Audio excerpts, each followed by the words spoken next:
Tuesday Night Touchdown Podcast with your hosts, Reese Downing and Jacob Workman.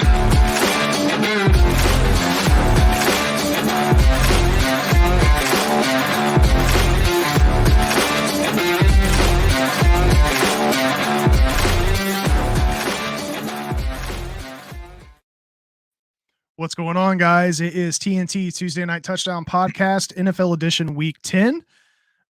Reese Downing here. With me, as always, is my co-host, Jacob Workman. Jake, what's going on, man? How are you? What's up, everyone? Back for another week of fun. Everything's going good. How are things going over there? Oh, not too bad. Not too bad. We had a pretty decent week last week. You finished with a record of 9-5, and I finished with a record of 8-6. Locks. You called Cincinnati and you hit that lock. I called New Orleans and missed it by half point. That is my first lock miss of the season, so the record is broken. I don't know how he did it, but I'm blaming Workman. We now have total records of 67, 67, and 2. Both of us are tied right now. So that's pretty crazy. We're absolutely identical at this point. Yeah, absolutely identical. We definitely picked some different games, and yeah, the fact that we were just talking about this off show before we jumped in here, but the fact that we picked these games on Tuesday and we're still sitting at 500, all things considered, is pretty good for year one. So hopefully we can keep things going here. Yeah, and NFL is drastically, as we kind of joked in the college world, it kind of doesn't matter what day we pick because their injury reports are such a joke that you never know what's happening. NFL by Friday, you know a lot. Like it would be a big difference if we pick this later in the week. Yeah. All right, guys. Well, before we jump into last week recap, we want to give a huge congratulations to the Delta Football Eagles for winning the sectional championship last week against Garrett High. Coach Ovi's first sectional championship as a head coach. Eagles won the game 21-15 in some soggy field conditions. Delta went up 14-0 at halftime after a big 30-yard rushing touchdown by Big Caden Bond and a 1-yard rushing touchdown from quarterback Bronson Edwards about 3 minutes later. That followed up with a third quarter touchdown pass from Bronson Edwards to Chase Ritchie, which put them up 21-0 after the PAT. Garrett did have a late push with the last minute touchdown in the third and then a 2-point conversion. And then they had one more touchdown in the fourth with about 10 minutes left. But then Delta's defense locked down from there and brought the sectional championship trophy back to Muncie to Delta for the first time since 2016. Delta's first regional matchup is at home this Friday, November 10th at 7 p.m. The Eagles are hosting the undefeated Indianapolis Bishop Chatard Trojans. They are 12-0, definitely a formidable opponent. I don't know that Delta has played this team before. If they have, it has to have been in, sectional, regional, semi-state, something like that. But all things considered, the Eagles are rolling right now. Coach Ovi's got these guys prepared, and big matchup here on Friday. I know you watched the game. What were your thoughts on the game, and anything looking forward to here with Bishop Chatard? Yeah, unfortunately, I missed my lock with Caden going for 200 yards. I was really hoping for that, but he still had a great game. You can't really fault him. One thing I will note is the defensive performance at the end of the game was incredible. The way that they took stand and they were not going to. I mean, Garrett had a pretty good. I mean, they had a great comeback. I won't doubt that, but the Delta defense, my God, what a way to end the game. That was an awesome end. I just have to be proud of them. Obviously, friends with Coach Overholt. I'm very happy he got the first sectional win under his belt. And just rooting for him this week. It's going to be a tough matchup. I do love it's at home, though, at Delta. So definitely be tuning in. It's going to be fun to watch. Yeah, 100%. Going to be tuning in. For those of you that are in the Muncie area, please go to the Delta game on Friday. Be loud and proud for the Eagles, and hopefully they can get another W and keep moving on here. All right, guys, jumping into some NFL action. We didn't have any real shocking wins or losses in week 9. So tight games against the spread and all, but mostly things fell where they were. So let's just talk about a couple of quick highlights here.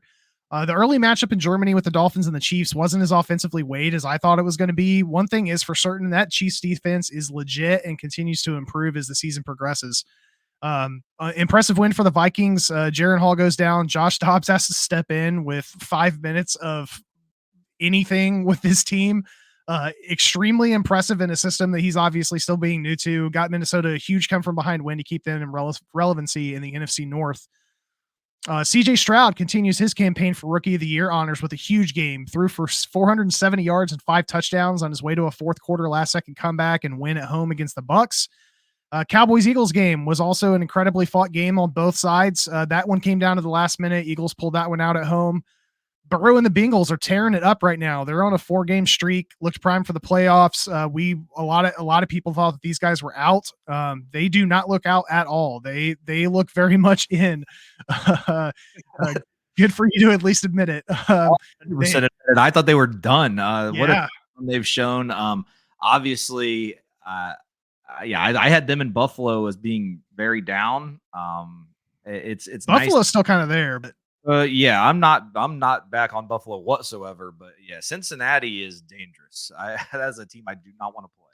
Yeah, they look like they're getting healthy. That defense is also improving, and that's the scary part. You know, we knew that offense was going to get going when they get T. Higgins and all these guys back, but that defense is looking really, really good right now. So interested to see how they play out as the year progresses and Burrow gets back to being his normal self.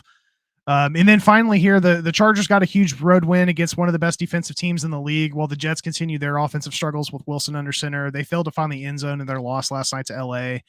You can just tell on I can't remember his name now.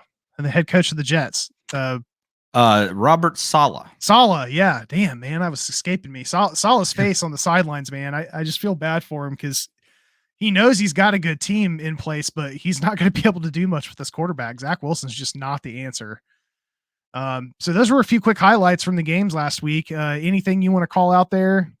A few. I'll give a shout out to Antonio Pierce leading the Raiders. It was a big win.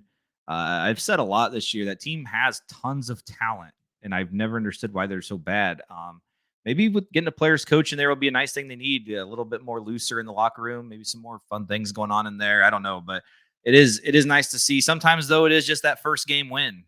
So I mean, we'll continue to see how the season goes, but obviously a nice change there, it seems, for them. Also, Aaron Rodgers last night told Derwin James a few weeks. I found that interesting.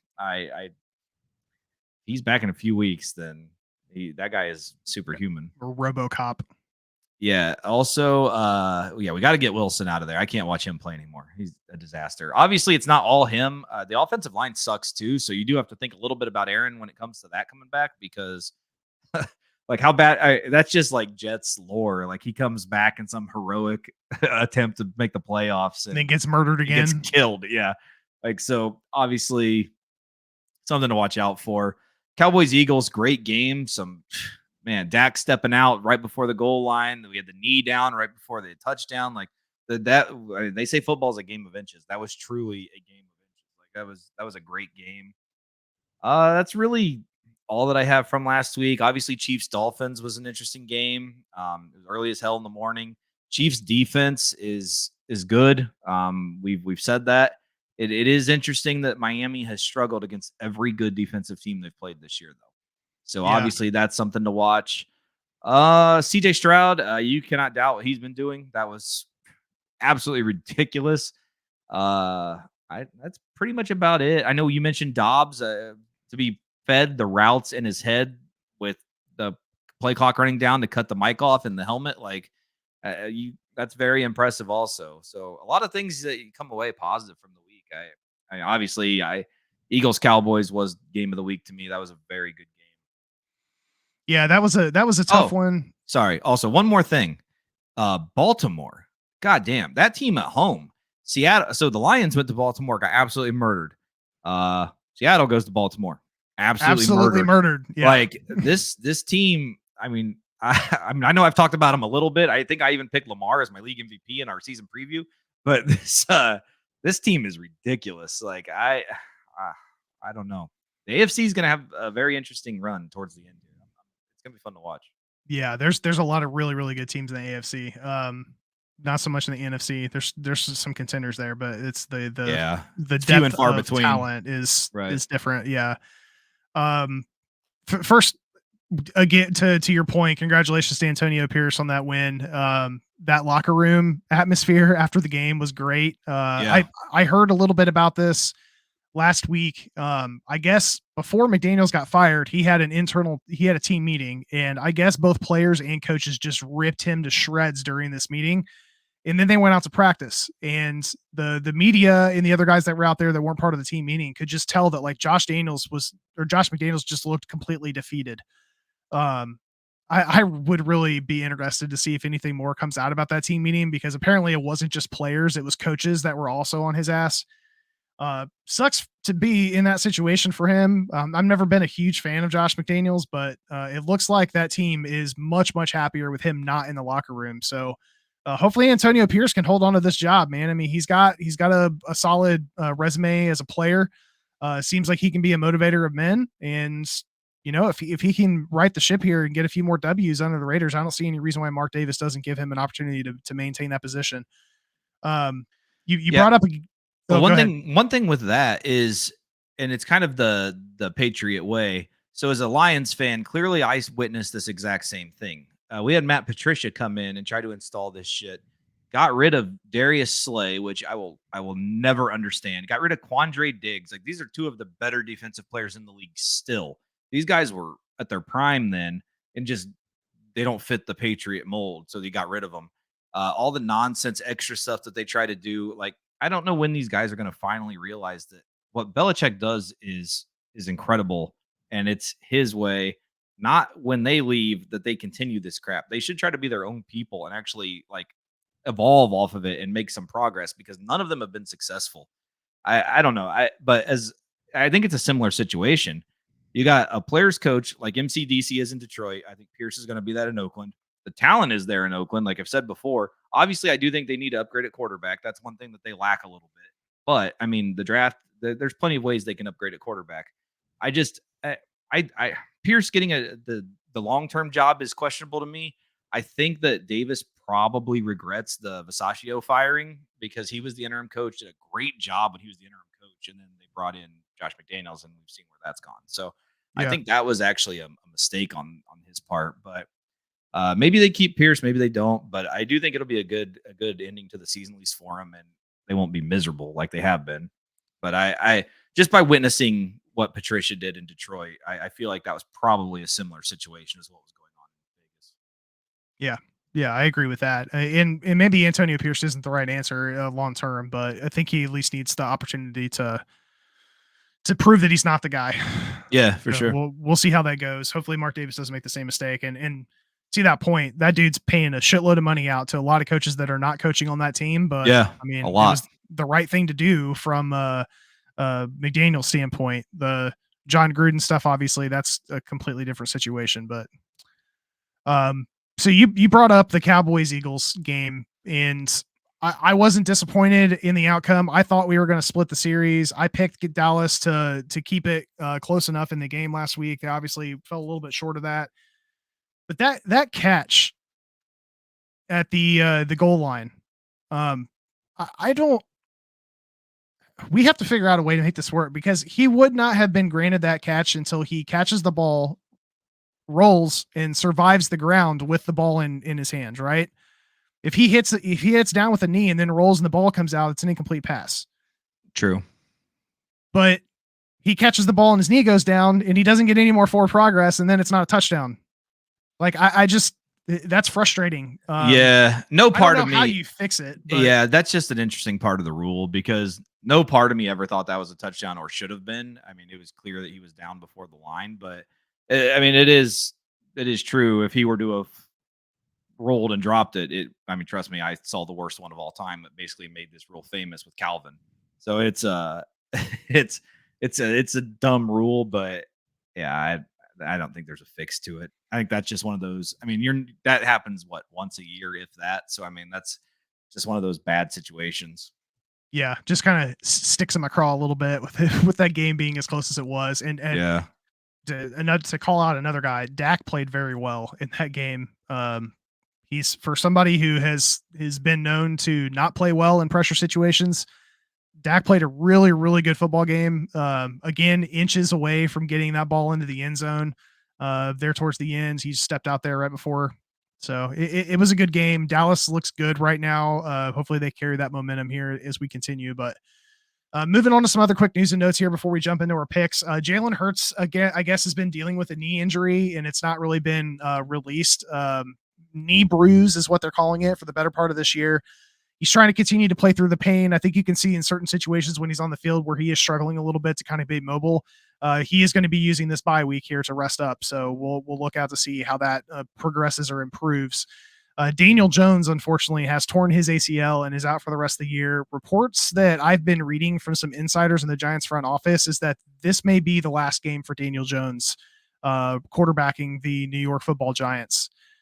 There is a relatively heavy QB heavy draft coming up, and the Giants are kind of in a prime position to be able to have one of those higher end picks. And they may go after one of those picks to replace Daniel Jones, even though they just gave him a good chunk of money here in the offseason. So we'll see how that plays out. But there are some reports coming out right now that Daniel Jones may have played his last snap as the Giants starter. We just brought this up briefly. Jaron Hall suffered a concussion 6 passes into his first career start. He's now under concussion protocol. Cam Akers went down in the fourth quarter of the Vikings game with an ankle injury, and he was quickly ruled out. He did go to social media to say that he'll be back, but I haven't seen a timetable as of yet on him. Cordarrelle Patterson. So it wasn't an Achilles tear? I thought he tore his Achilles again. When I saw the last update that I had, I thought there was an ankle injury, but he said he'd be back soon. I didn't see there was an Achilles. I could have missed that. Well, hopefully that's not the case. I mean, I hope that is the case, because from what I saw was that he had tore his Achilles again, which really sucks. So I'm really hoping that's not what happened. I stand corrected here. I am looking at it right now, and I guess it was released yesterday. I was looking at these notes earlier today, and I thought that I had read that he said he was going to be back soon. Maybe that was just him saying that he was going to be back and was being a little bit more progressive than he thought. But he has torn his Achilles, his left Achilles. So so he was the year of the Super Bowl run. That Achilles surgery is the one he had that Aaron did, and that's trying to get back rapidly. If you remember, he had like the miraculous comeback the year of the Super Bowl and made it back in like 15 weeks or something. Yeah, that's where Aaron Rodgers got the surgery from that he did. So that's why he thinks he can get back so quick. But yeah, I love Cam Akers. Obviously, I'm a Florida State fan. If you listen to the college episode, he was one of my favorite Knowles of all time. It sucks to see him go through this again. Yeah, I was really hoping he was going to get his second wind heading out to Minnesota. So hopefully they maintain him, because I don't think Alexander Mattison is the only running back answer for them. Right. Pretty much everything seems to be going towards running back by committee. And as a Cowboys fan, I'm seeing that firsthand, because Tony Pollard's not having the year that he's had in previous years when he's had a spell back in Zeke. So hopefully Cam Akers can get back. A couple other quick things here. Cordarrelle Patterson had 1 carry before going down with an ankle injury. It looks like he's questionable heading into this week. Christian Watson of the Packers is dealing with a chest and back injury and also went under concussion testing towards the end of the game. So he got pretty banged up. We'll keep an eye out for updates there. KJ Osborne took a hard hit to the head in the second quarter of the game. He was carted off with a concussion, and he was down on the ground there for a minute. He's likely going to be out for this game. I don't think that's been confirmed yet. Finally, we've got Dallas Goedert. He fractured his forearm in Philly's win against Dallas on Sunday. He's expected to miss some time, and it sounds like he could be hitting the IR, which would leave him out for at least 4 games. And shortly before the show started, Dallas has announced that they have signed Martavis Bryant in Dallas. So he's going to be starting off on the practice squad. He's been reinstated. As a Dallas fan, I've been chatting back and forth with Taxis, who's been on the show a couple times. You know, he could be potentially a red zone threat, but we already have receivers that we're not using. We used Brandon Cooks for 2 weeks in a row in a lot of ways, and he looked really good. And then we played him against Philly, and he didn't touch the ball.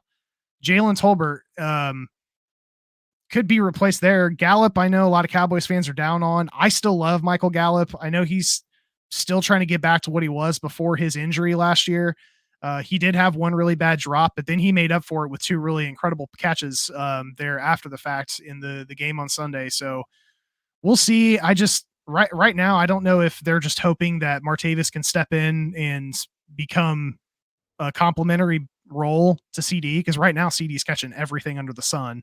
Yeah. So I don't remember too much of his. So at Clemson, Martavis was very good. He was a hell of a receiver. I believe he went to Pittsburgh in the draft.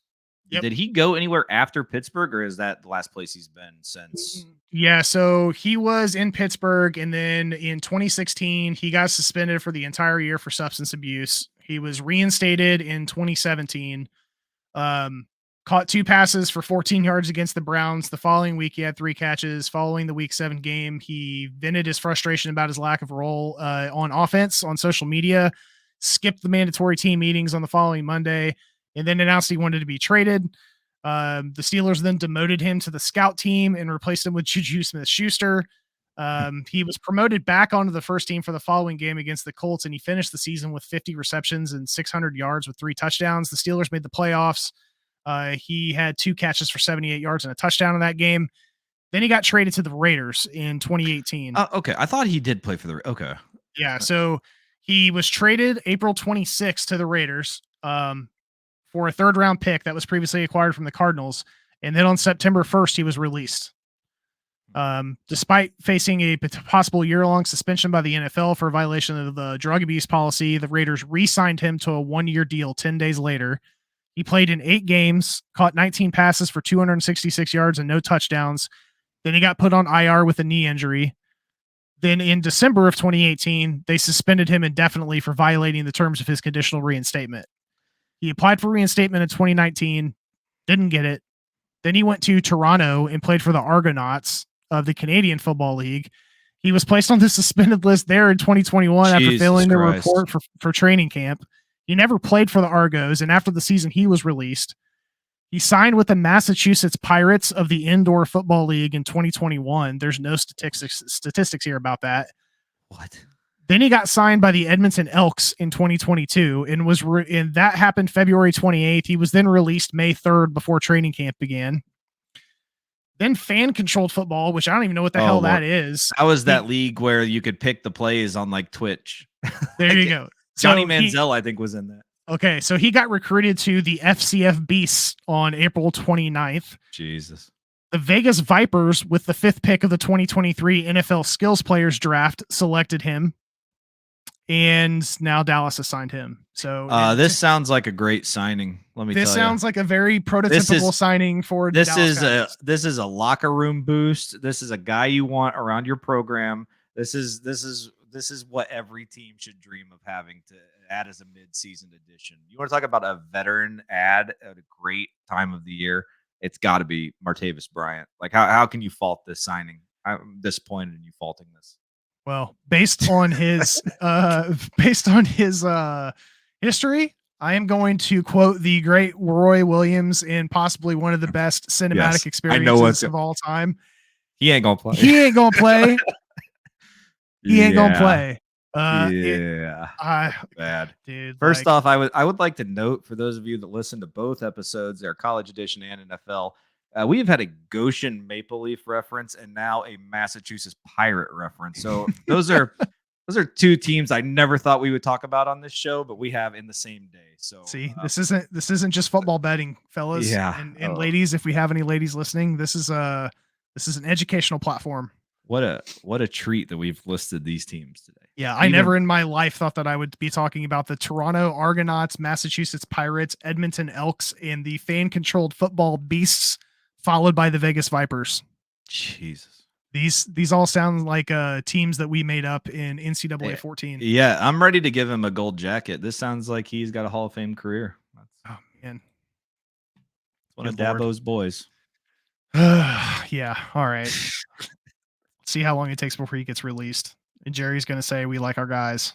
Hold on. So today is he released already? today is Tuesday, November 7th. What's the over under? Is he still on the team? Here we go. Will he be cut by Thanksgiving? Yes or no? Or released by Thanksgiving? I'm going yes. I'm going to say yes. I'm going to say it's going to take a week and a half for him to start bitching that he's still in the practice squad and not starting. Yeah, what an interesting signing. Yeah, tell me about it. Jerry Jones leaves the phone sitting on the ground the entire trade deadline with all of these good names out there that he could potentially go after. Trade deadline passes and he's like, I got an idea. Let's call Martavis Bryant. That's our ticket to the Super Bowl. Jerry Jones probably played fan control football. That's probably why he likes him. He probably did. Damn it, man. Jeez. Oh, same shit, different year. All right, let's jump into some week 9 picks here. I like it. I picked Martavis Bryant. Good Lord. Our Thursday night matchup features the Toronto Argonauts and the Massachusetts Pirates. No, it features two struggling NFC squads that very well could lose to those teams, though. The 1-7 Carolina Panthers are traveling to the Windy City to face off against the 2-7 Chicago Bears. Carolina is coming off a 13-27 home loss at the hands of the Colts, while the Bears lost 17-24 to the Saints in New Orleans. The Bears have lost their last two. They're hoping Justin Fields can return. It looks like he's possibly going to be back by then. The Panthers look to get their first road win of the year. Interesting situation here is the Bears own the Panthers' first round pick. So they're kind of in a win-win situation here. They're either going to win this game, which at this point, like, what's the point? Or they lose this game and then the pick gets better. Both teams are sitting at the bottom of their division. Chicago's favored here by 3.5. I'm sure Al Michaels is just beaming looking at this matchup, waiting for Thursday night. Like, Jesus Christ, what a god awful. First off, I would like to note all primetime games this week suck. I will start with that. Yep, they do. Brian Burns is out for Carolina, which is a big deal to me with who knows who's playing quarterback for the Bears. Bryce Young's, I'd like to see a little bit more improvement. I'm still not faulting Bryce completely. Frank Reich, I am 100% out on. I think if I were to lay money right now on next NFL coach fired, I'm picking Frank Reich. I think he's done. I don't care if it's a new first year. There's no way Tepper can bring him back. Yeah, he's playing for the wrong owner too if he wants to keep his job, because Tepper has he will zero get rid patience. of him. Yeah, and he's straight trash. Like, I don't like Frank Reich at all. I think the Bears suck too, but I'm going to take the Bears to get the cover. I think this is you want to talk about an awful game, it's this one. Yeah, hot garbage. Carolina's allowing 36 points a game in the road games this year. Justin Fields is likely back. I don't know that Chicago is going to hit 36, but I think it'll at least be a touchdown win if Fields plays, especially. So I'll take the Bears here minus the points as well. All right. Sunday games kick off with an early matchup in Frankfurt, back in Germany here. The Indianapolis Colts come in at 4-5 to meet the 2-7 New England Patriots. Indianapolis continues to battle for the second spot in the AFC South with the Houston Texans, and are 3-1 in road games this year, while the Patriots have lost their last two, sit at the bottom of the AFC East. Two franchises that are very familiar with each other. There's no love loss here. Belichick is 3-0 in games played in Europe. So worth noting here, Indy is favored by 1.5. Yeah, again, we're at another game I don't even know what to think about. I'm going to go with New England, honestly. I just want points. So if I'm getting points with New England, I'm taking them. So I want the Patriots. Yeah, Colts are 7th in the NFL right now in takeaways. So if they can capitalize on that in a neutral field matchup, they should be able to outpace the Patriots offense. So I'm going to take the Colts here minus the points, but I wouldn't be putting any money on this. The 5-3 San Francisco 49ers are coming off of their bye week and hit the road to the Sunshine State to face off against the 6-2 Jacksonville Jaguars, who are also coming off a bye. The Niners are on a 3-game skid and are hoping to turn things around with the addition of Chase Young, a healthier Christian McCaffrey, and the return of Deebo Samuel, while the Jags are riding a 5-game winning streak and have solidified themselves as one of the best teams in the AFC. A little surprised they didn't flex this game into the Sunday night spot. We just talked about primetime being really crappy this week. The Jags have not beaten the 49ers since 2005. They've lost the last 4. San Fran is tied with Seattle in the NFC West, but they do own the tiebreaker, so they're technically in first. Jacksonville is had a 2-game lead on the Texans in the AFC South, and San Fran comes into this game favored by 3. Yeah, it kind of sucks that they're making San Francisco play a 10 a.m. local game going all the way to Jacksonville, but I do like that they're both coming off of a bye. San Francisco got a little healthier. I think San Francisco gets the cover. I'm taking the Niners. The Niners need to turn it around here before they lose a grip on the division, because Seattle's right there. A combination of Purdy being further removed from his concussion, Deebo being back, adding Chase Young to that pass rush should cause problems for Jacksonville. I think San Fran is going to get their first W in a month here, so I'll take the Niners here minus the points. The 5-4 New Orleans Saints are looking to make it 3 in a row as they travel to Minnesota after beating the Bears at home 24-17 to face a 5-4 Josh Dobbs-led Minnesota Vikings team that was written out of contention last week after losing Kirk Cousins, but is quietly on a 4-game winning streak after a come-from-behind win against Atlanta last Sunday.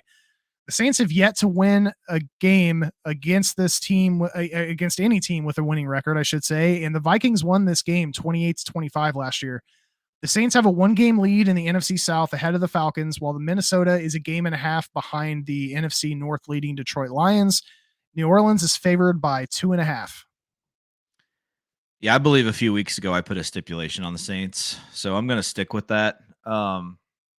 If they happen to cover this week, I will start thinking about them again. But until then, give me the Vikings and the Josh Dobbs experience. Yeah, it's crazy, but I think Dobbs is a spark this Minnesota team needed after battling all these injuries. I'm really intrigued to see how he plays with Justin Jefferson once he's back on the field. Minnesota's playing much better on the road than they are at home, so that could mean something here, but I think they can pull out a tight win with an amped up Dobbs getting his first home game in Minnesota. So I'm with you. I'm going to take the Vikings here plus the points. Next up, we've got the 3-5 Tennessee Titans heading to Tampa after losing to the Steelers last week in Pittsburgh to face off against a 3-5 Tampa Bay Buccaneers team that is on a 4-game losing streak after giving up a win to the Houston Texans last Sunday in a shootout. The Titans haven't won a road game this year, and Will Levis looks to get his third start under his belt, while Baker and the Bucs look to turn things around here at home. Tennessee sits in last in the AFC South, while the Bucs continue sliding down the NFC South and currently sit third. Tampa is favored by 1.5. Yeah. Tampa in the end of that game last week against Houston.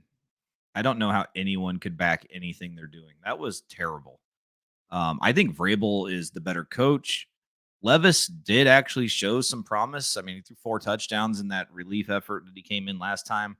I'm gonna go Tennessee here. I'm gonna give me Tennessee in the points.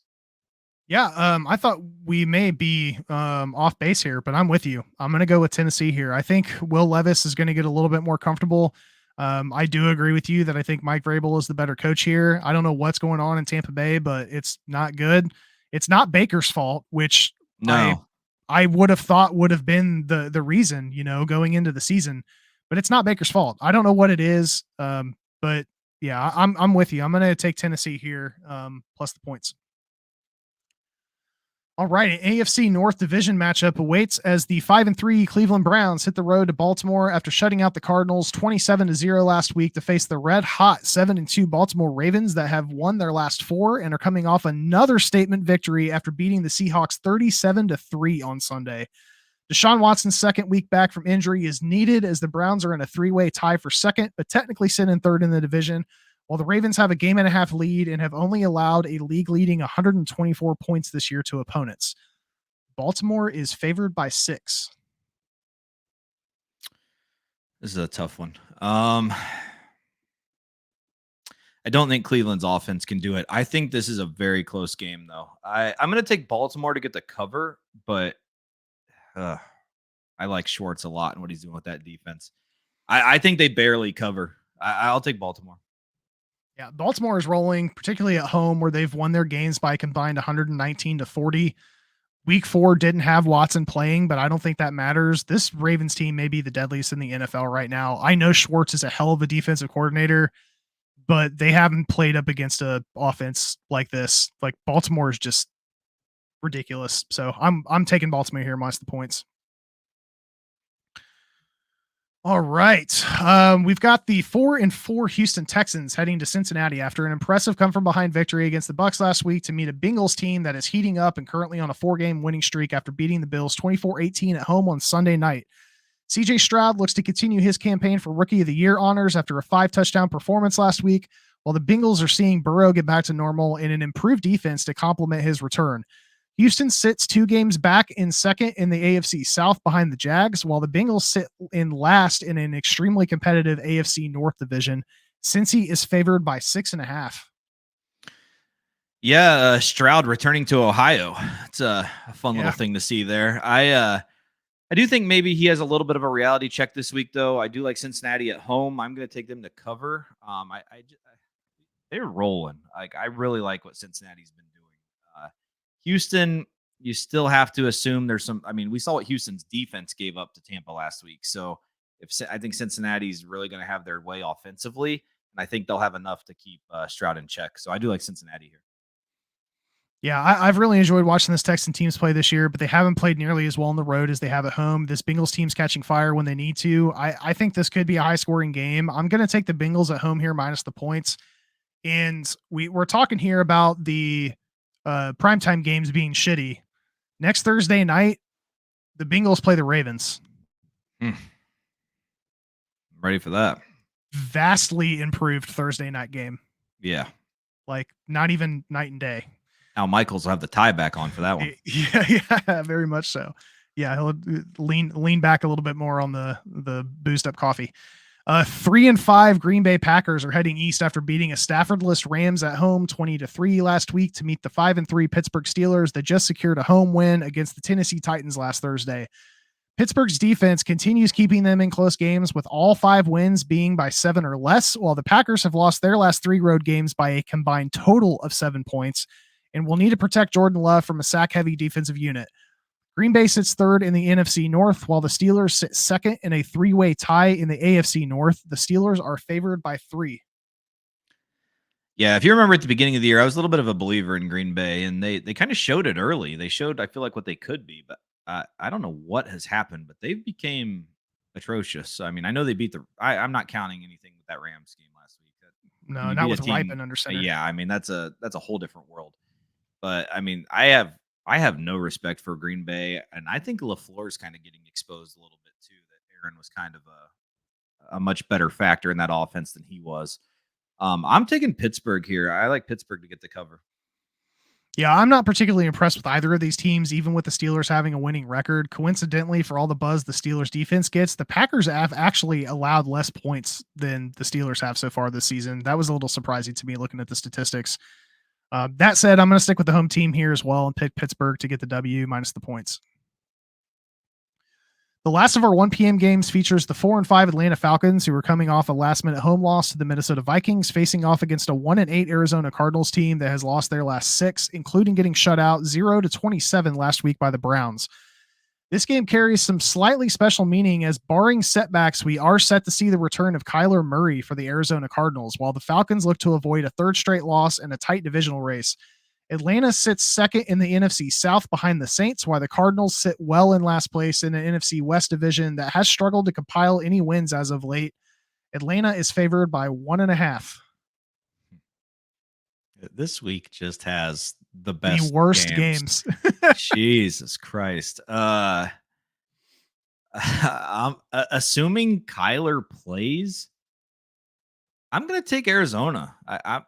I'll roll with them with Kyler. I don't.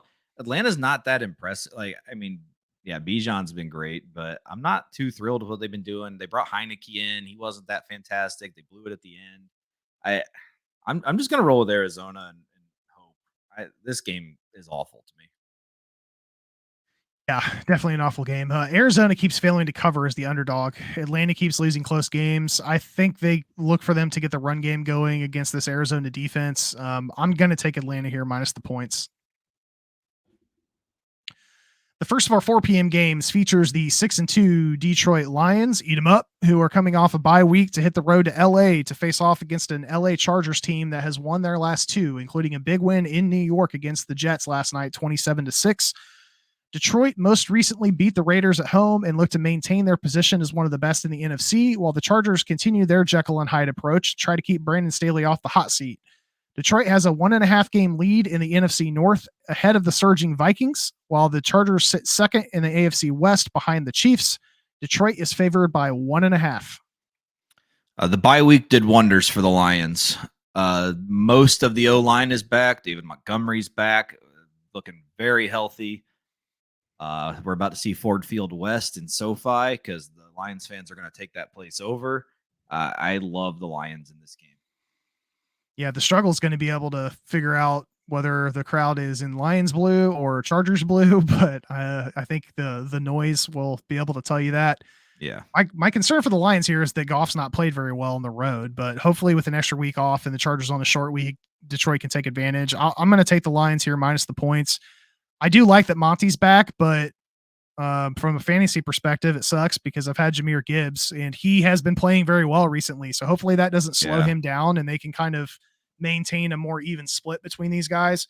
But I do like seeing Monty back. Monty's become one of my favorite players in the league. I really like watching him run. Yeah, as you mentioned earlier, that you definitely have to have multiple backs, so it's huge to get him back. I mean, Jameer's been, jeez, that Monday night game, he was electric. So it's great to have Jameer, but I mean, I'll always say having Montgomery's, I'm not going to fault anything there. We definitely need him healthy. Yeah, 100%. Speaking of teams that could use a second back, NFC East divisional matchup are the 2-7 New York Giants continuing their road trip after losing Daniel Jones for the year to a torn ACL in their 6-30 loss last week against the Raiders to face a 5-3 Dallas Cowboys team that lost a competitive game in Philly Sunday afternoon to the 8-1 Eagles. The Giants' struggles continue as they cannot keep healthy and look to be in complete disarray, with third-string quarterback Tommy DeVito playing under center to lead a league-worst offense that's averaging 11 per game, while the Dallas Cowboys look to maintain their undefeated home record and bounce back from a difficult loss in Philly last week. This is the largest spread of the week. Dallas sits in second, while the Giants sit last in the division. Dallas is favored by 16.5. Yeah, what an embarrassing line for a divisional game. Like it kind of just shows you where the Giants are at. Yeah. This is a huge spread. Jesus. DeVito sucked at Syracuse, so I don't even know how he made the NFL. I'm going to take Dallas and just hope. This is a huge spread, though. Yeah, difficult losses for both teams last week, with the Giants losing the game and Danny Dimes and Dallas losing that tied game in Philly. I'm honestly really surprised with how our team performed as a whole, and Dak had a really solid game, so I'm looking forward to seeing that matchup here in a rematch, here in a few weeks. Got to take care of business in the interim, though. It starts here. Big spread, but the Giants are kind of like the little Giants right now, minus the icebox and the annexation of Puerto Rico, which wouldn't save them if they had it. So I'm taking the Cowboys here, minus the points in this one. Last of our 4 p.m. games has the 4-5 Washington Commanders traveling west after getting a win in New England last week, despite their best efforts to mail it in, after shipping out their 2 best pass rushers to head up against a 5-3 Seattle Seahawks team that looks to forget their abysmal performance last week in a 3-37 loss to the Baltimore Ravens. Seattle's strength has been playing at home and leaning into that run game, while the Commanders have had 4 straight games where they have been within 1 score. Washington sits third in the NFC East, while the Seattle Seahawks sit tied with the Niners atop the NFC West. Seattle is favored by 6. I kind of like Washington in this one. I think you get a bounce back from Seattle since they're at home. I could see them getting a little small cover here, 7 to 9 point win. So I'll take Seattle to get the cover here. Yeah, Seattle gets to pick up the pieces after that smackdown by the Ravens last week. Should get back to center here with the rushing attack. They're playing well at home. Tight race in the NFC West. They know they need to keep winning. So I'll take Seattle here minus the points. Our Sunday night matchup is a doozy. 4-4 New York Jets are coming off an ugly loss at home at the hands of the Chargers last night, as they head west to face off against a rejuvenated 4-5 Las Vegas Raiders squad that just beat the Giants 30-6 in interim head coach Antonio Pierce's debut after the firing of Josh McDaniels and benching of Jimmy Garoppolo. The Jets continue struggling to find ways to provide a spark to their offense, while the Raiders are 3-1 at home and are looking to get back into contention with the second straight win. The Jets sit third in the AFC East, just a half game behind the Bills, while the Raiders are a half game behind the Chargers and also sit in third in the AFC West. The Jets are favored by 1.5. Just won America once on Sunday Night Football. We got Zach Wilson versus Aiden O'Connell. I'm sure that's the primetime matchup everyone was dying for. This is tough because I think the Jets have enough defensive players to shut down the Vegas offense, but I think Max Crosby might kill Zach Wilson. So this is going to be a low-scoring game. Take the under. I don't know what the over-under is, but I'm saying take the under. I don't know how to pick this game, to be honest. I'm going to go. Jesus. Give me the Jets. This is tough. I'll take the Jets minus 1.5. Yeah, tough one for me. I'm looking for Coach Pierce to continue the momentum in their second home game with him at the helm. Eventually, that momentum and all that excitement is going to start wearing off. I think they can get one more week out of it. So I'm going to take the Raiders here plus the points. Would definitely take the under, though. Our Monday night matchup, another doozy of a game, features the 3-5 Denver Broncos returning from a bye week and hitting the road, trying to make a 3-game winning streak happen as they face the 5-4 Buffalo Bills. that are also returning home after losing 18-24 to the Bengals on Sunday night. Denver was rumored ahead of the deadline to be shopping several of their stars and then decided to keep the band together to the benefit of the team, while the Bills continue their first half struggles with their fourth game in the last 5 weeks where they have gone down into halftime. The Bills are playing much better at home so far this year. Denver sits at the bottom of the AFC West, while the Bills sit one game behind Miami and are currently second in the AFC East. Buffalo is favored by 7.5. Yeah, Jesus. These games. This is a week. I'm gonna go with Buffalo minus the 7.5. I think it's gonna be a good game. Like not good to watch, but a close game. Put it that way. I do think Buffalo will end up with a cover, so I'm gonna take Buffalo. Yeah, Buffalo's going to need to force some turnovers here, I think, to get the win, as Denver's riding a little momentum heading into this matchup. Buffalo's been playing well at home, but this 0.5 is throwing me off a little bit. If it were 6.5, I'd be going the other way. I'm going to take a little gamble here and say Denver keeps it within 7. All right, that is our lineup. We've got bye week teams here are some heavy hitters. We've got Kansas City, Philadelphia, Miami, and the Rams are all on bye. So next up here, our locks of the week. Just a recap here again. Last week, I missed my first lock of the week for the year. I'm now sitting at 8-1. Workman hit his lock. He is now 6-3. And yeah, let's see if we can keep it rolling here, man. What's your lock for this week? My team is back. I'm taking the Lions minus 1.5. I love it. I love this game. I don't think this game's close. No, I don't necessarily think it's close either. All right, well, I'm going to roll the dice here with the biggest spread of the week. I'm locking in on Dallas over the Giants. This is a huge spread, but Dallas is looking good.